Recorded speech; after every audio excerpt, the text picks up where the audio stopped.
Shabbat Shalom, Anna, Alex, Mazal Tov when you're becoming a bar mitzvah. This week's Torah portion, Ki Tavo, begins, V'haya Ki Tavo el haaretz, asher Hashem Elokecha notein lecha, nachala v'rishta v'yashavta bo. And it shall be when you enter the land that the Lord your God gives you as an inheritance, and you shall possess it and dwell in it. The Sefer Midrash comments, if you perform the mitzvah that is going to be explained now in the Parsha, the mitzvah of Bikurim, then your reward for doing the Bikurim, you'll be allowed to enter the land of Israel. But the Chatam Sofer, the great rabbi from Hungary, asks, it should have said that when you enter the land, then you will do the mitzvah Bikurim. You first need to be in the land to be able to do the giving of the first fruits in the temple. How can the Medrash reward the Jewish people for doing the Bikurim by entering the land when you can't even do this commandment until first you live in the land of Israel? So it's backwards. The second question the Chatam Sofer asks, really a similar question, is that about Birchat HaMazon, or grace after meals, the benching. Nodeh lecha Hashem Elokeinu al she'inchalta la'avotenu. Eretz chemda tova orchava v'al shoei tzitanu adu Shem Elokeinu me'eretz Mitzrayim. Thank you, God, for giving us this great land of Israel. And then it concludes by saying that God, you took us out. Hotzeitanu Hashem Elokeinu me'eretz Mitzrayim, from the land of Egypt. Isn't that also backwards? It should say first, God, you took us out of Egypt, and then you brought us to the land. But here it says, thank you for giving us the land, and you brought us out of Egypt. The Chatam Sofer provides an answer really to both questions, in which he says, when Jews roamed the world over the course of history, from nation to nation, they always had an expression which was, Vayogor Sham, or Lagur be'eretz banu. We have come to sojourn in the land, not settle there. They always considered themselves only temporary residents. How long were they in Egypt? 210 years, maybe 400 years. And during all that time, they only saw themselves as being temporary, living there as a place, only as a way station to get back to the land of Israel. Can you imagine Americans? How long have we been living in America? 200 years? 300 years? Not 400 years yet. And for Americans to say we're living here, it's been the greatest experience on earth, outside of the land of Israel. But this is not our land. Of course it's our land. So the Chatam Sofer says this Midrash is teaching you that no matter where the Jews lived, or how long they lived there, they always remembered that Israel was their ultimate home. And they longed for the day where they could return and go home. The same thing in the Birchat HaMazon, in the grace after meals. They thank God for giving our forefathers the land of Israel. And because of their loyalty and ultimate commitment and focus on that land, you took us out of Egypt and you brought us back home. Even when we live thousands of miles away today from the land of Israel, as long as we think about Israel, as long as we make Israel an important part of our commitment and our responsibility, then the land of Israel will always protect us. But throughout Jewish history, if we considered Babylonia our home, a little Jerusalem, or we considered Spain our home, a little Jerusalem, or we considered Berlin a little Jerusalem, or even today if you consider Brooklyn as a little Jerusalem, then we fool ourselves to think that we can have the same quality of Jewish life as we have in Israel. And if that's the case, and we become complacent and say, you know what? Life is so good here. We earn a good living. We have nice schools. We have nice synagogues. We have nice kosher restaurants. And we forget about Israel, then Israel will no longer protect us. This is not a new idea, that Israel keeps all of the Jewish people outside of Israel in the galut, in the exile, safe. It's not an idea that AIPAC came up with 40, 50 years ago, that we have to protect Israel, defend Israel, and think about it, and the Israeli safety. 2,600 years ago, Yeshayahu, the prophet, stated in next week's Torah portion, L'man Sion lo echasher, for the sake of Jerusalem, I will not remain silent. You know, I was one of those rabbis, one of those Jews a number of years ago when President Clinton with Prime Minister Rabin were so hopeful about there would finally be a peace as a result of the Oslo Accords. And they try to figure out what to do with the final settlement arrangements and what to do with Jerusalem. I truly believed and was willing to accept the fact that we could divide Jerusalem, that we could separate Jerusalem. We were talking about sort of the air rights on the mountain, on the Temple Mount should belong to the Jews and to the Muslims because after all the city belongs to God. Because Jews in general want peace so badly. They're willing to cut and divide and turn themselves into pretzels to make it work. But after watching the Democratic Convention this last week, I must tell you, I was not bothered by the fact ultimately that the Democratic platform left out Jerusalem for the first time.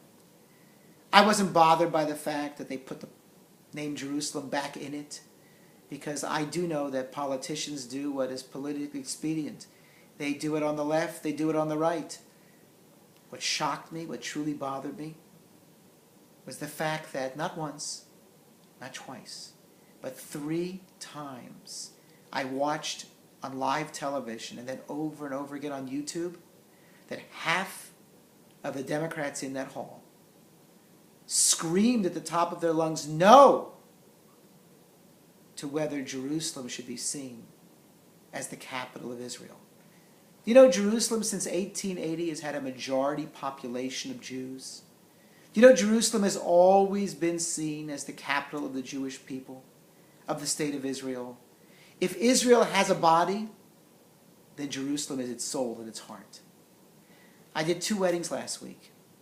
After both weddings, we took a glass, and before we broke it, we sang Im Eshkachech Yerushalayim, if I forget thee, O Jerusalem. We break the glass to remember that Jerusalem is not yet a city of peace, that the temple has been destroyed. Every single year at Seder, at the Passover Seder, Jews all over the world proclaim L'Shana Haba B'Yerushalayim, next year in Jerusalem. I think I fooled myself to think, you know what? What's Jerusalem? For peace. And after watching that video over and over again, I now see clearly Jerusalem is not just a symbol. It is the heart and soul of Am Yisrael, of the Jewish people and the Jewish state. And I shouldn't be fooled to think that, you know what, because the Arabs claim that it's their capital of a Palestinian state, therefore it is. Jerusalem has always been the city that was and is and will be the capital of Jerusalem. And therefore what bothered me so much about what took place is that I've forgotten that there are millions of people out there who don't see the Middle East as I do, who don't understand the position of Israel, who truly do not appreciate what the Jewish state has done for peace and what it's willing to do for peace. But now Jerusalem is worth fighting for and worth standing up for. As Isaiah said, Leman Zion, for the sake of Zion, I will not remain quiet. And Alex, in your Torah portion this week in Haftorah, Isaiah comments, the city of God is Zion, Zion. And therefore, if you're a real Zionist, you must pray for, fight for, work for, and speak out that Jerusalem is the capital of the Jewish people. As many of you know, one of the books that truly has changed my life is a book called Eim Habanim Smecha, As the Mother Rejoices for Her Children. Written by Yisachar Teichel, a rabbi who was murdered during the Shoah, during the Holocaust in 1945. A rabbi who lived in Czechoslovakia, who watched his entire small town be annihilated. He ran away to Budapest, and he made a commitment to God that if he would survive the war long enough to write a book, he would write a book about the importance of Israel and Jerusalem to the Jewish people. And he explains why he entitled his book Eim Habanim Smecha, As a Mother Rejoices for Her Children. And he tells such a powerful story. It was in 1942, Pesach, Passover time. that an order was given that all of the teenage girls would be rounded up in Slovakia and they'd be sent away to an unknown destination for horrors that you can't even begin to imagine. And one father decided that he was going to try to save his girls. And so he arranged to bribe a number of guards who were at the border. And in the middle of the night, he snuck out with his girls. But unfortunately, there was a change of the guard. And he was arrested, and his girls were taken. And they were put in jail. And word got back to the husband's wife, to the girl's mother, that they didn't make it. And she put on black clothes, cut her garments as a sign of mourning, and started to cry and could not be comforted for almost all of Pesach, all of Passover. And finally, the rabbi of Nitra collected a large sum of money and managed to bribe the officials to get the father and the girls out of prison. And they returned back to their village. And the story is told that this mother, who could not be consoled in her grief, but never gave up hope that her girls would return home, they walked in to the yard of their home on the last day of Passover. And when the mother looked up and she, in shock, saw her girls, her tears of sadness became tears of uncontrollable joy. And she was screaming and could not be contained in her happiness. And Rabbi Tessler said, I realized at that moment that the land of Israel is our motherland. It is the mother of all the Jewish people. And just as this mother sat and said, I'll sit and wait as long as I need to for my children to come home, so too the land of Israel waited for 2,000 years with tears and sadness, waiting for her children to come home. And that joy that the land of Israel will experience when her children will come home is why Rabbi Tessler entitled his book about asking the Jews to wake up and to show their commitment and their love for the land of Israel. Eim Havarim Smecha. Only a mother never gives up hope for her children. In fact, on Rosh Hashanah, next week, we're going to read about Rachel, who could not be consoled when her children were carried into captivity. It's not Abraham, Isaac, and Jacob, and Moses, and Aaron. It's not the men whose tears, whose wishes, whose prayers will bring back the Jewish people. But it's a mother. It's a mother who cannot be consoled as long as her children are in exile, in captivity.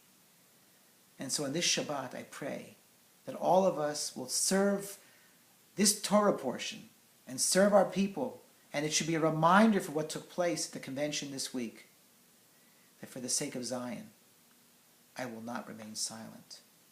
I must speak up, because as the convention screamed out 3 times, no, no, no to Jerusalem, I ask Jews all over this great country to respond by saying yes, yes, yes to Jerusalem, our people, our country, and our capital.